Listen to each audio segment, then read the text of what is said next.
Good morning everyone. आज 14 मार्च 2022 है। दैनिक जागरण के राष्ट्रीय संस्करण का कंप्लीट न्यूज एनालिसिस करेंगे। आगे बढ़ने से पहले हमारे चैनल पर नए हैं तो सब्सक्राइब कर दें, अपने दोस्तों के साथ, कलीग के साथ शेयर कर दें। कोई क्वेश्चन पूछना चाहते हैं, कोई सुझाव देना चाहते हैं, कमेंट सेक्शन में दे सकते हैं। वीडियो को निश्चित तौर पर लाइक कर दें। फर्स्ट पेज पे ये न्यूज काफ़ी इम्पॉर्टेंट न्यूज है और ख़ास करके ये मेंस पर्सपेक्टिव से और इंटरव्यू पर्सपेक्टिव से काफ़ी इम्पॉर्टेंट है। इंटरव्यू में भी ये टॉपिक पूछा जा सकता है और मेंस में भी ये टॉपिक पूछा जा सकता है। टॉपिक क्या है? टॉपिक ये है कि वर्ल्ड का ग्लोबल ऑर्डर जिस तरह से परिवर्तित हो रहा है, वैश्विक माहौल परिवर्तित हो रहा है और वैश्विक माहौल के बाद जो ग्लोबल ऑर्डर परिवर्तित हो रहा है उसमें भारत की क्या भूमिका होनी चाहिए। अब देखिए, दो घटना का जिक्र मैं जरूर करना चाहूँगा। एक कोरोना महामारी के बाद जिस तरह से वर्ल्ड परिवर्तित हुआ, कई सारी चीज़ें विश्व में परिवर्तित हुई। 1970 के दशक में कई सारे यूरोपीय कंपनी ने अपनी फैक्ट्री चीन में लगा दी थी। 1970 के दशक में आप देखेंगे अभी भी बहुत सारा प्लांट चीन में अभी भी लगा हुआ है और 1970 के दशक में ये बेसिकली शुरुआत हुई थी। चीन में ही क्यों, इसका अलग रीज़न है। लेकिन 1970 के दशक में चीन में कई सारे यूरोपीय कंपनी, कई सारे अमेरिकन कंपनी ने अपना वहाँ पे मैन्युफैक्चरिंग कंपनी खोला था। कोरोना के बाद वो कंपनी कहीं ना कहीं मूव करना शुरू की, चीन से निकल करके कुछ कंपनी इंडिया में आई और कुछ कंपनी वियतनाम जैसे देशों में अपनी शरण ली। यानी चीन से बहुत सारी मैन्युफैक्चरिंग कंपनी, यूरोपीय देशों की जो मैन्युफैक्चरिंग कंपनी थी वो शिफ्ट करके इंडिया में आई और वियतनाम जैसे देशों में शरण ली। अब क्या हो रहा है कि जिस तरह से रूस यूक्रेन वार हो रहा है, रूस यूक्रेन वार को लेकर के ग्लोबल ऑर्डर काफ़ी तेज़ी से चेंज हो रहा है और ग्लोबल ऑर्डर चेंज हो रहा है तो वैसे कंडीशन में भारत की क्या प्रतिक्रिया होनी चाहिए, भारत को किस तरह से रिएक्ट करना चाहिए।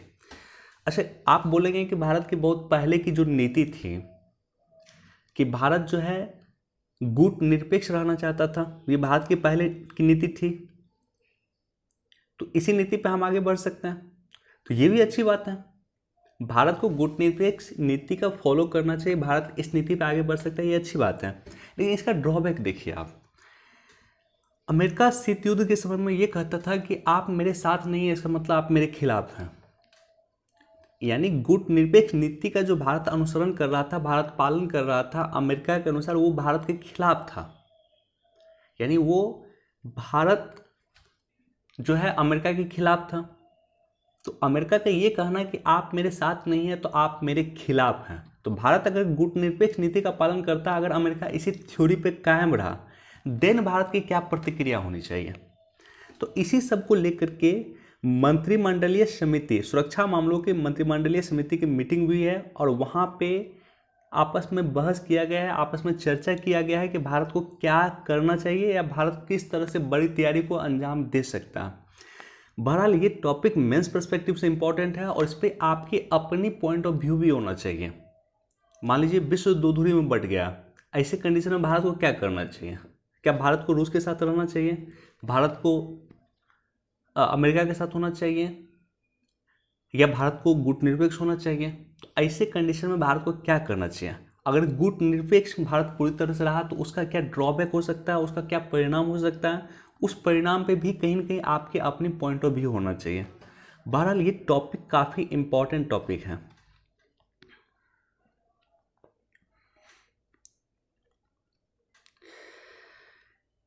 एक बार इसको देख सकते हैं, बहुत इंपॉर्टेंट नहीं है। केंद्रीय बजट का दूसरा सत्र शुरू होने वाला है, संसद का दूसरा सत्र शुरू होने वाला है, बजट सत्र का दूसरा पार्ट शुरू होने वाला है मंडे से, और उसी को लेकर के कई सारे मुद्दे को लेकर के विपक्ष सरकार को घेर सकता है। इसी टॉपिक पे इस न्यूज में चर्चा किया गया। पेज नंबर 3 काफ़ी इंपॉर्टेंट है। पेज नंबर 3 में कई सारा न्यूज है जो इंपॉर्टेंट आपको मिलेगा। एक तो $5 ट्रिलियन की अर्थव्यवस्था में सहकारिता का होगा सर्वाधिक योगदान। भारत $5 ट्रिलियन इकोनॉमी बनना चाहता है। देखिए, एक टर्म मैं लगातार यूज करता हूँ आपके सामने में, $मिलियन, $बिलियन और $ट्रिलियन। कई सारे लोगों को ये कन्फ्यूजन है कि 1 मिलियन में कितना होता है। 1 मिलियन, 1 बिलियन और 1 ट्रिलियन। बेसिक में चर्चा कर देता हूँ, चूंकि काफ़ी इंपॉर्टेंट चीज़ें हैं और कई सारे लोगों को पता नहीं है। और 1 मिलियन से पहले आता 1K, 1K, 1 मिलियन, 1 बिलियन और 1 ट्रिलियन। इंडिया में अगर आप देखेंगे तो 1K 1,000, 1,00,000, 1 करोड़ और 1 अरब होता है। 1,000 में 100 से गुना कीजिए 1,00,000 हो जाएगा, 1,00,000 में 100 से गुना कीजिए 1 करोड़ हो जाएगा और 1 करोड़ में 100 से गुना कीजिए 1 अरब हो जाएगा। यहाँ पे 1,000 जो होता है, 1,000 में 1,000 से गुना कीजिए, यहाँ पे 1 मिलियन, बिलियन, ट्रिलियन, ये जो है अमेरिका का टर्म है, यूएसए का टर्म है। 1K 1,000 में 1,000 से गुना कीजिए, आपको 1 मिलियन हो जाएगा। यानी ये जो है 10⁻³ इंटू 10⁻³ यानी 10⁻6 हो जाएगा 1 मिलियन। 10⁻6 को इंडियन टर्म में कहा जाता है 1 करोड़, सॉरी 10 लाख कहा जाता है। 1 बिलियन, इसमें 1 मिलियन में 1,000 से गुना कीजिए 1 ट्रिलियन हो जाएगा, यानी ये हो जाएगा 10⁻9। 10⁻9 होता मतलब 100 करोड़ होता है, यानी 1 अरब इसको कह सकते हैं। और 1 ट्रिलियन क्या हो जाएगा, 10⁻12 हो जाएगा।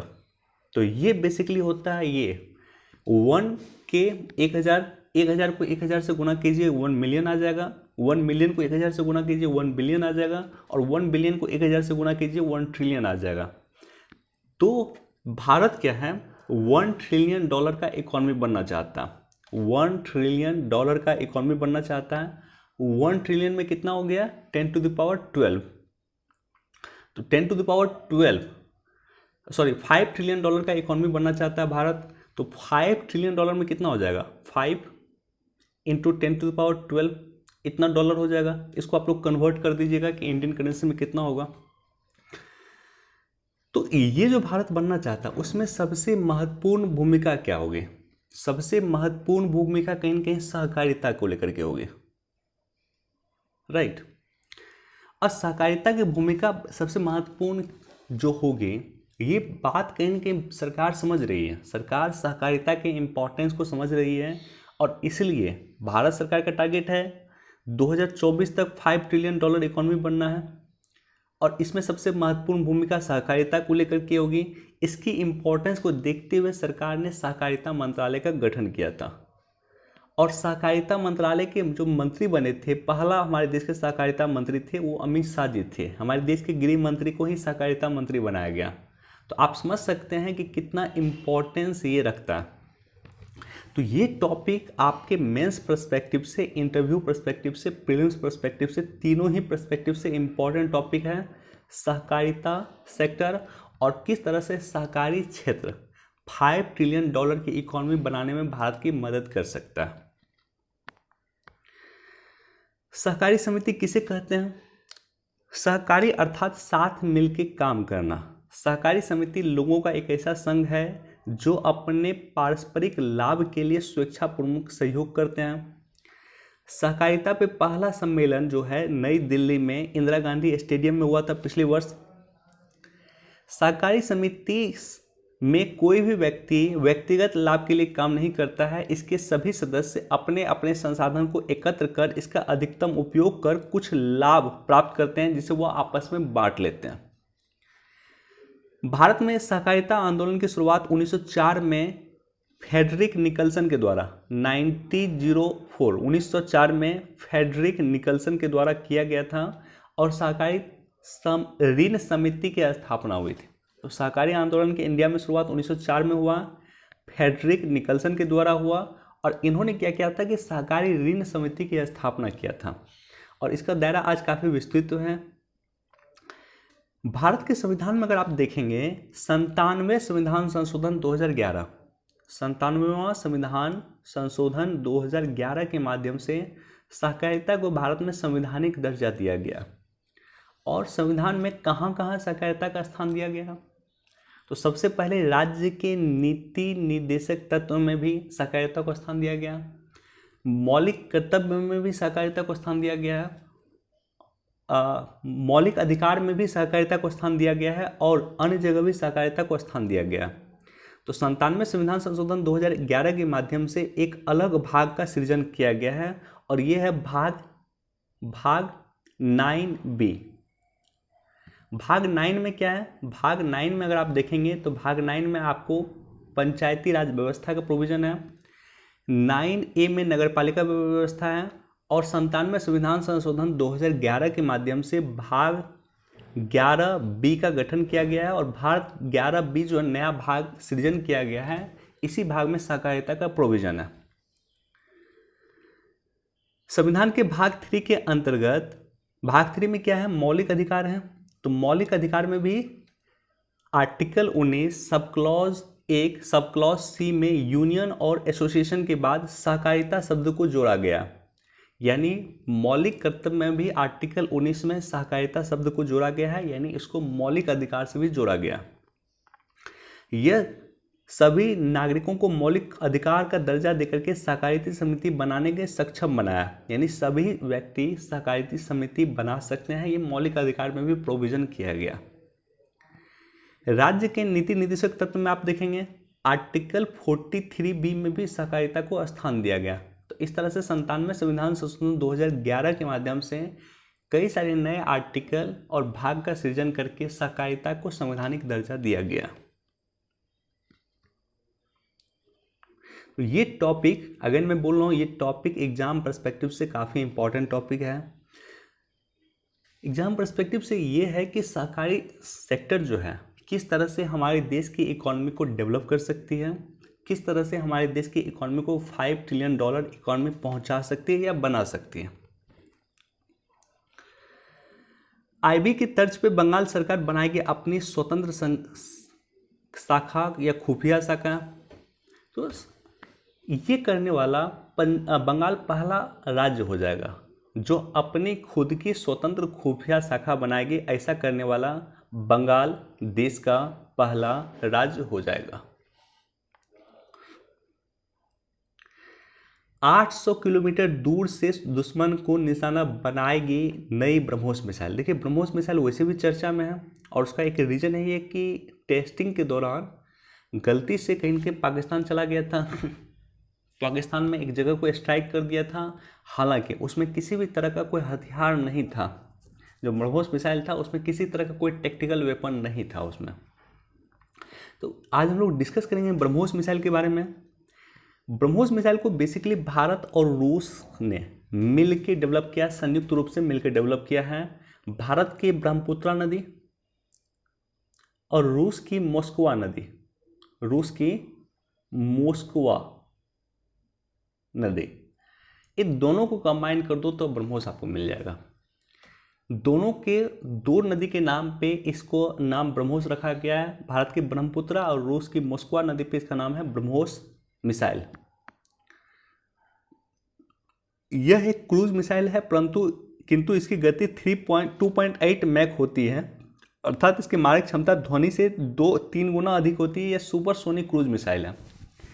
देखिए क्रूज मिसाइल क्या होता है, बैलिस्टिक मिसाइल क्या होता है। बैलिस्टिक मिसाइल होता है, मान लीजिए ये जगह है, यहाँ से आपको छोड़े और ये जो है आपका टारगेट, तो ऐसे करके जाएगा, ऐसे करके हिट कर देगा, एक प्रोजेक्टाइल के माध्यम से जाएगा और इसको हिट कर देगा। ये हो जाएगा आपको बैलिस्टिक मिसाइल। क्रूज मिसाइल क्या होगा कि यहाँ से मान लीजिए छोड़ना और ये आपका टारगेट, तो ऐसे करके जाएगा, ऐसे करके इस तरह से, और फाइनली टारगेट को ऐसे जाकर के हिट कर देगा। तो ये हो जाता है आपको क्रूज मिसाइल। और नॉर्मली जो ब्रह्मोस है वो फायर एंड फॉरगॉट सिद्धांत पे काम करता है, यानी एक बार छूट गया तो आप भूल जाइए, आप उसको चेंज नहीं कर सकते हैं। बैलिस्टिक मिसाइल को आप चेंज कर सकते हैं, लेकिन क्रूज मिसाइल में खास करके ब्रह्मोस को आप चेंज नहीं कर सकते हैं। एक बार छोड़ दिए, जो टारगेट पे छोड़े हैं उसको हिट करके ही दम लगाइए। लेकिन अन्य कई सारे मिसाइल ऐसा है जिसमें ये प्रोविजन किया गया है कि टारगेट आपने डाल दिया, मिसाइल को आपने छोड़ दिया, उसके बाद भी उसके कोऑर्डिनेट को आप चेंज कर सकते हैं, उसका रास्ता मोड़ सकते हैं। यह सुपरसोनिक क्रूज मिसाइल है। 3 तरह का मिसाइल होता है, एक होता है सबसोनिक, एक होता है सुपरसोनिक और एक होता है हाइपरसोनिक। सबसोनिक क्या होता है, ऐसे मिसाइल सिस्टम जिसकी स्पीड 1 मैक से कम हो। मैक क्या होता है, मैक होता है कि साउंड की स्पीड को मैक कहा जाता है। 1 मैक मतलब हो गया साउंड की स्पीड। तो साउंड की स्पीड से अगर कम हो तो उसको सबसोनिक कहा गया। साउंड की स्पीड से 2 गुना से लेकर के 5 गुना तक हो तो सुपरसोनिक हो गया, और साउंड की स्पीड के 5 गुना से अधिक हो देन हाइपरसोनिक हो गया। तो यही होता है सबसोनिक। सबसोनिक मतलब 1 मैक से कम होना चाहिए। सुपरसोनिक 2 से 5 मैक के बीच होना चाहिए। 5 मैक से अधिक हुआ तो हाइपरसोनिक मिसाइल हो गया। इसकी वास्तविक रेंज 290 किलोमीटर है, परंतु लड़ाकू विमान से दागे जाने पर यह 400 किलोमीटर तक पहुंच सकती है। भविष्य में ये जो न्यूज़ है कि इसको 800 किलोमीटर तक बढ़ाया जा सकता है। ये फायर एंड फॉरगेट पे काम करता है, यानी एक बार इसको आपने कोऑर्डिनेट डाल दिया, टारगेट फिक्स कर दिया और छोड़ दिया तो आप इसको फिर बैक नहीं कर सकते हैं या इसके टारगेट को चेंज नहीं कर सकते हैं, इसलिए इसे कहा जाता है फायर एंड फॉरगेट। यह परमाणु हथियार ले जाने में सक्षम है। इसे पनडुब्बी, एयरक्राफ्ट, हवा और ज़मीन कहीं से भी दागा जा सकता है, और लगातार हमारे वैज्ञानिक प्रयास कर रहे हैं इसके हाइपरसोनिक वर्जन को डेवलप किया जाए। हाइपरसोनिक मतलब 5 गुना अधिक स्पीड होना चाहिए, मिनिमम 5 गुना अधिक ध्वनि की स्पीड से अधिक होना चाहिए, उसे हाइपरसोनिक वर्जन कहा जाएगा।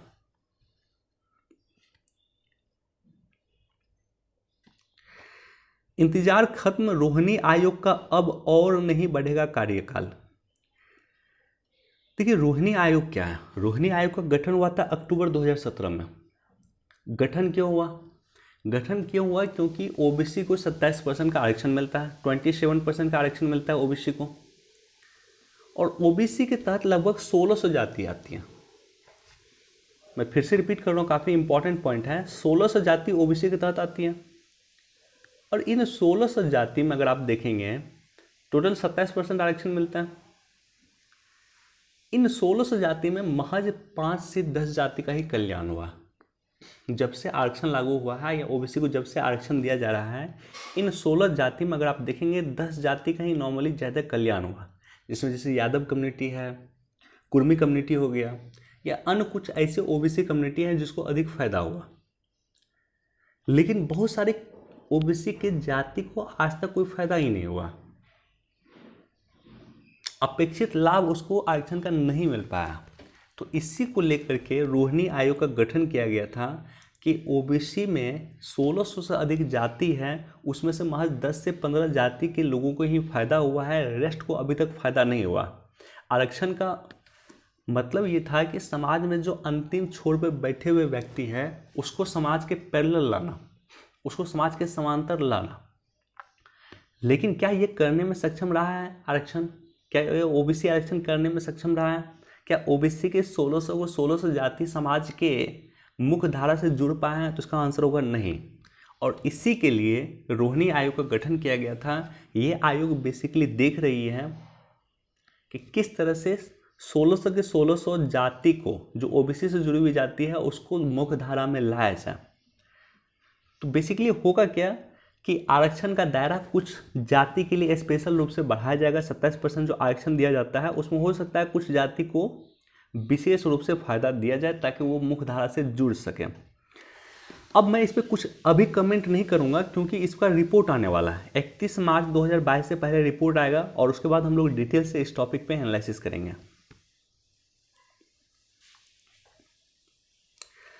परिसीमन आयोग की अंतरिम रिपोर्ट आज हो सकती है जारी। देखिए सरकार प्रतिबद्ध है जम्मू कश्मीर में चुनाव कराने को लेकर के। जम्मू कश्मीर में विधानसभा का प्रोविजन किया गया, वहाँ पे मुख्यमंत्री होंगे। यद्यपि वह केंद्र शासित प्रदेश है फिर भी वहाँ मुख्यमंत्री होगा। तो ऐसे कंडीशन में जम्मू कश्मीर में टोटल 90 सीट होगी, 90 विधानसभा की सीट होगी। और परिसीमन आयोग बेसिकली वो सीमा निर्धारित करेगी किसी विधानसभा का सीट कहाँ से कहाँ तक होगा, उसकी सीमा निर्धारण करने का काम है परिसीमन आयोग का, जो अपनी रिपोर्ट, अंतरिम रिपोर्ट आज जारी कर सकती है। उसके बाद अपना सुझाव मांगेगी और उसके बाद फाइनल रिपोर्ट जारी करेगी। याद रखिएगा परिसीमन आयोग की जो फाइनल रिपोर्ट होगा उसको किसी भी न्यायालय में चुनौती नहीं दिया जा सकता है, उसको संसद के पटल पर रखा जाएगा, लेकिन उसमें कोई संशोधन नहीं कर सकती है संसद। तो दोनों प्रोविजन है, किसी भी न्यायालय में चुनौती नहीं दिया जा सकता है परिसीमन आयोग की रिपोर्ट को, और इसको भले ही संसद के पटल पर रखा जाता है लेकिन संसद इसमें संशोधन नहीं कर सकती है।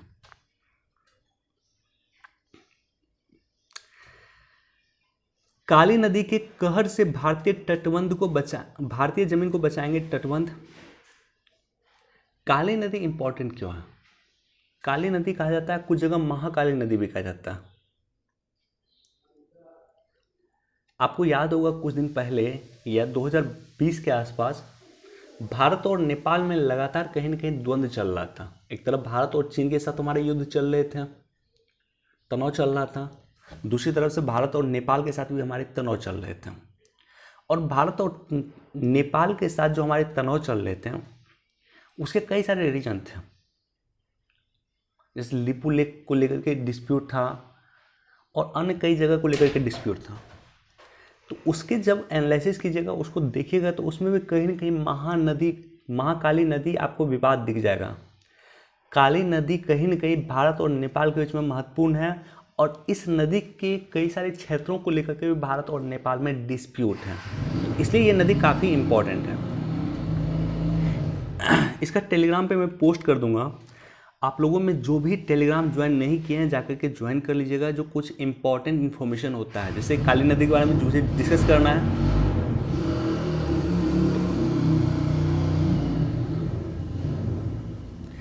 काली नदी के बारे में मुझे डिस्कस करना है, तो काली नदी को लेकर के मैं टेलीग्राम पे पोस्ट कर दूंगा। इस तरह से कोई अन्य इन्फॉर्मेशन मुझे शेयर करना होता है, मैं टेलीग्राम पे शेयर करता हूँ। तो टेलीग्राम आप लोग जरूर ज्वाइन कर लीजिएगा। विजडम एजुकेशन के नाम से हमारा टेलीग्राम चैनल है और लिंक आपको डिस्क्रिप्शन में भी मिल जाएगा।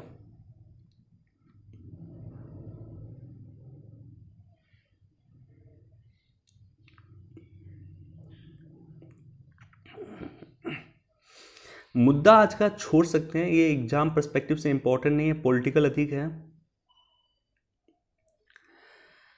देखिए ये टॉपिक इंपॉर्टेंट है, ये काफ़ी इंपॉर्टेंट है और ये एडिटोरियल भी इम्पॉर्टेंट है, लेकिन ये मैं डिस्कस नहीं कर रहा हूँ। एक देश एक चुनाव 2-3 दिन पहले मैंने डिटेल से डिस्कस किया था, तो आज डिस्कस मैं करूँगा नहीं, आप लोग इसको बस पढ़ लीजिएगा। टॉपिक इम्पॉर्टेंट है कि एक देश एक चुनाव क्यों चाहिए और क्यों नहीं चाहिए। 2-3 दिन पहले इसमें मैंने सेपरेट रूप से डिटेल से डिस्कस किया था। आई थिंक 11 मार्च को मैंने इस पर सेपरेट रूप से डिटेल से डिस्कस किया था, तो आप लोग देख लीजिएगा। उसमें मैंने सेपरेट रूप से डिटेल से डिस्कस किया था। मैं आज इससे चर्चा नहीं करूँगा, लेकिन ये टॉपिक पर मैं चर्चा करूँगा।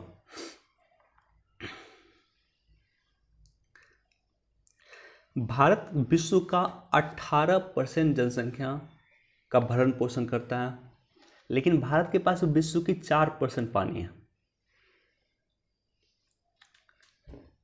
भारत विश्व का 18% जनसंख्या का भरण पोषण विश्व के 4% पानी से ही करता है। तो ऐसे कंडीशन में नदी जोड़ो परियोजना देश में लगातार चर्चा होती है। भारत में अगर आप देखेंगे 80% आबादी जो है भूजल स्रोत, ग्राउंड वाटर पे डिपेंड है। लेकिन ग्राउंड वाटर पे आप कब तक डिपेंड हो गइएगा? ग्राउंड वाटर कभी न कभी समाप्त हो जाएगा, भूजल स्तर हमारा कभी न कभी समाप्त हो जाएगा। तो ऐसे कंडीशन में नदी जोड़ो परियोजना एक अच्छे विकल्प के रूप में दिखता है। और आप देखेंगे केन बेतवा लिंक परियोजना दिसंबर 2021 में से मंजूरी मिला है।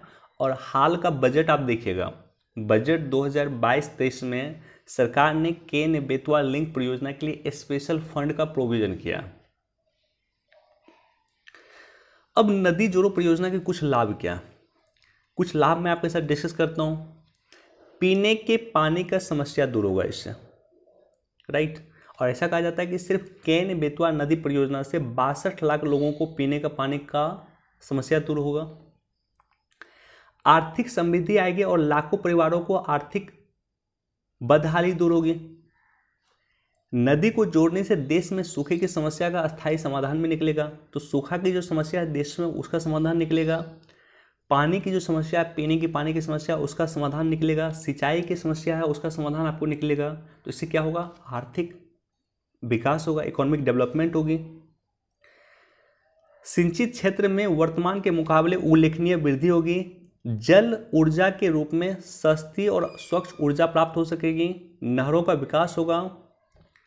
नौवहन के विकास के लिए परिवहन लागत में कमी आएगी, यानी जो हम माल एक जगह से दूसरी जगह भेजते हैं, सामान एक जगह से दूसरी जगह भेजते हैं, नदी जोड़ो अगर हम डेवलप कर लिए, एक नदी को दूसरी नदी से जोड़ दिए, तो हम नौवहन को डेवलप कर पाएंगे, यानी नदी के माध्यम से परिवहन करेंगे। और नदी के वाहन माध्यम से अगर आप परिवहन करते हैं तो वो काफ़ी सस्ता होता है। टूरिस्ट स्पॉट वृद्धि होगी, बड़े पैमाने पे नवीकरणीय को प्रोत्साहन मिलेगा, वनीकरण को प्रोत्साहन मिलेगा और नवीकरणीय ऊर्जा डेवलप होगा। राइट, तो ये सारा का सारा काम होगा किससे? नदी जोड़ो परियोजना के कुछ पॉजिटिव पॉइंट हैं, कुछ नेगेटिव पॉइंट हैं। राज्यों के बीच असहमति, केन बेतवा देखोगे आप तो मध्य प्रदेश और उत्तर प्रदेश के बीच में विवाद करी जा रहा है। राज्य क्या होता है कि उसको पानी से मतलब होता है, हमको अधिक पानी चाहिए तो हमको अधिक पानी चाहिए। तो राज्यों के बीच आपसी असहमति के कारण देश में कई सारे नदी जोड़ो परियोजना सफल नहीं हो पाई है। और दूसरा कारण है पर्यावरणीय समस्या। अगर एक नदी को दूसरी नदी से हम जोड़ते हैं तो ऐसे कंडीशन में जो इकोलॉजिकल डिसबैलेंस हो जाएगा, यानी जो प्रकृति के साथ हम छेड़छाड़ करेंगे तो क्या होगा? पर्यावरणीय समस्या क्रिएट होगा। तो ये दो रीजन बेसिकली है जो नदी जोड़ो परियोजना से संबंधित समस्याएं हैं। लेकिन बावजूद अगर ओवरऑल आप एनालिसिस करेंगे तो आपको पता चलेगा कि इसके फ़ायदा काफ़ी है, नुकसान कम है, इसलिए इस पे सरकार लगातार काम कर रही है। और बजट पे एक सेपरेट वीडियो मैंने बनाया था, उस पर देखिएगा आप लोग। इस बार बजट में 5 नदी जोड़ो परियोजना का डिस्कस किया गया है जो सरकार काम करेगी, और केन बेतवा परियोजना के लिए सरकार ने फंड रिलीज कर दिया गया, और साथ ही साथ 5 और नदी जोड़ो परियोजना या नदी को जोड़ने की परियोजना का डिस्कस किया गया है बजट में।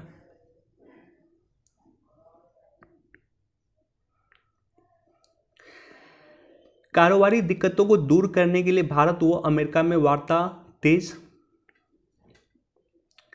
भारत और अमेरिका एफटीए हो सकता है साइन करने की सोच रहे हैं। एफटीए मतलब हो गया free trade agreement. Free trade agreement मतलब हो गया कि भारत के सामान पे ना अमेरिका में टैरिफ लगेगी और अमेरिका के सामान पे ना इंडिया में टैरिफ लगेगी। 2020-21 में अमेरिका फिर से भारत का सबसे बड़ा व्यापारिक साझेदार बन चुका है, और $500 अरब का हम टारगेट लिए हैं कि दोनों देश $500 अरब का व्यापार करना शुरू कर देंगे। बहरहाल इसको एक बार पढ़ लीजिएगा।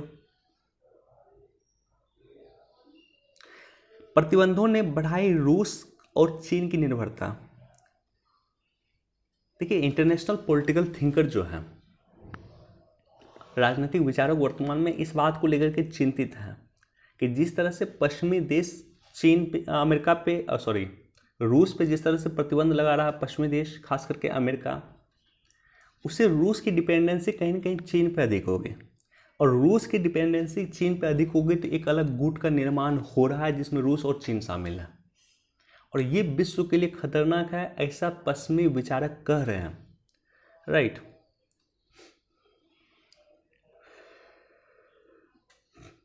चलिए आज इतना ही न्यूज़ था। हाँ, एक टॉपिक देखिए, ये आपको देखना भी चाहिए और ये ज़रूरी है। विश्व बर्बाद होने वाला, लिटरली बर्बाद होने वाला, विश्व तबाह होने वाला। जिस तरह से ग्लोबल वार्मिंग बढ़ रहा है, और ऐसा प्रिडिक्शन किया जा रहा है कि 2050 तक आई थी 2035 तक ही जो हमारा टेम्परेचर धरती का 1.5 डिग्री सेंटीग्रेड क्रॉस कर जाएगा, और उसके बाद 2070 के आसपास तक हमारा जो ग्लोबल वार्मिंग है या जो वैश्विक टेम्परेचर है वो पूर्व औद्योगिक काल से लगभग 2 डिग्री सेंटीग्रेड क्रॉस कर जाएगा, और ये दोनों ही कंडीशन विश्व के लिए खतरनाक होगी। अब सोच कर देखिए, ग्लेशियर पिघल रहा। ग्लेशियर ज़रूरी क्यों है? ग्लेशियर ज़रूरी इसलिए है कि ग्लेशियर पे जो है, मान लीजिए ये जो बर्फ़ है, ये बर्फ़ दिख रहा है आपको, बर्फ़ पे जो सूरज की प्रकाश आती है, बर्फ़ इसको रिफ्लेक्ट कर देता है।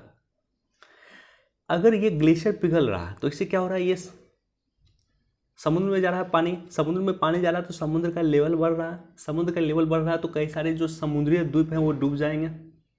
दूसरा क्या है कि समुद्र में जो, मान लीजिए अगर सूर्य का तापमान बढ़ता है तो समुद्र क्या करती है, उसको सोख लेती है, तो समुद्र का टेम्परेचर बढ़ जाता है, तो समुद्री जीव जंतु का भी नाश हो जाएगा। राइट, तो ये सारी की सारी घटनाएं होगी। अगर वैश्विक टेम्परेचर 1.5 डिग्री सेंटीग्रेड हुई या 2 डिग्री सेंटीग्रेड हुई तो विश्व में कितनी तबाही हो सकती है आप कल्पना भी नहीं कर सकते। और इसको लेकर के आईपीसीसी ने अपनी रिपोर्ट में, और 2019 में भी आईपीसीसी ने अपनी रिपोर्ट दिया था, और आईपीसीसी ने 21 में भी अपनी रिपोर्ट दिया था। दोनों ही रिपोर्ट में इन्होंने इस बात को इंडिकेट किया था कि आवश्यकता इस बात की है कि विश्व के देश मिलकर काम करें। इसलिए हम लोग देख रहे हैं कि किस तरह से ग्लासगो में प्राइम मिनिस्टर मोदी गए थे और वहाँ पे भी इसको रोकने के लिए चर्चा किए थे। हालांकि वो काफ़ी नहीं है, मेजर स्टेप विश्व के देशों के द्वारा इसे नहीं उठाया जा रहा है और ये भी विश्व के लिए खतरनाक होने वाला है। विश्व लिटरली पृथ्वी डूबने वाला है, अगर मैं ये कहूँ तो ये भी अतिशयोक्ति नहीं होगी। चलिए इतना ही न्यूज़ था। वीडियो देखने के लिए आप सभी का धन्यवाद, थैंक यू सो मच। आप लोग इसे शेयर जरूर कर दें अपने दोस्तों के साथ, कलीग के साथ। और बहुत सारे लोग ऐसे हैं जो वीडियो देख रहे हैं लेकिन सब्सक्राइब नहीं किए हैं चैनल को, तो आप लोग चैनल को सब्सक्राइब जरूर कर दीजिएगा। वीडियो देखने के लिए धन्यवाद, थैंक यू सो मच।